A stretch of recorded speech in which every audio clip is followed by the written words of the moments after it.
এখানে ওয়াওটা হচ্ছে interjection. Okay, Abdul Hai Buyan mark করো। আব্দুল হাই বুয়ান ল্যাঙ্গুয়েজ ক্লাব হচ্ছে নাউন। অলওয়েজটা এখানে অ্যাডভার্ব। ওয়ার্সটা হচ্ছে ভার্ব। উইথটা হচ্ছে কনজাংশন। উইথটা হচ্ছে প্রেপোজিশন। এবার উইথ সুক্সর ইউনিয়ন বঙ্গবন্ধু হাই স্কুল একসাথে করলে হয়ে যাবে প্রেপোজিশনাল ফ্রেজ। জিনিসটা বুঝছো কিনা?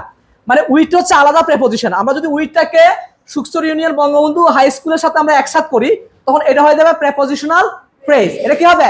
Prepositional phrase. Okay, then and হচ্ছে কনজাংশন। আন্ডারলাইন করো। কনজাংশন। ইট হচ্ছে প্রোনাউন।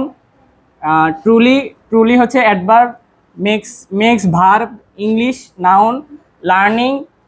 লার্নিং হচ্ছে ভার্ব।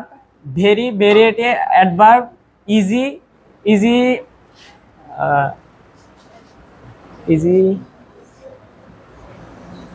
এখানে খেয়াল করো, ইংলিশ লার্নিং ভেরি, তাহলে ভেরিটা হচ্ছে কি? অ্যাডভার্ব। তাহলে অ্যাডভার্ব আগে কি বসে? এখানে দেখো, এখানে ইংলিশ লার্নিংটাকে আমরা কি করতে পারি? কি হিসেবে ধরতে পারি? নাউন। আমরা কি হিসেবে ধরতে পারি? আমরা এটাকে নাউন হিসেবে ধরে এটাকে অ্যাডভার্ব, এটাকে কি ধরতে পারি? ভার্ব ধরতে পারি। আর ফর স্টুডেন্টস থেকে কি ধরতে পারি?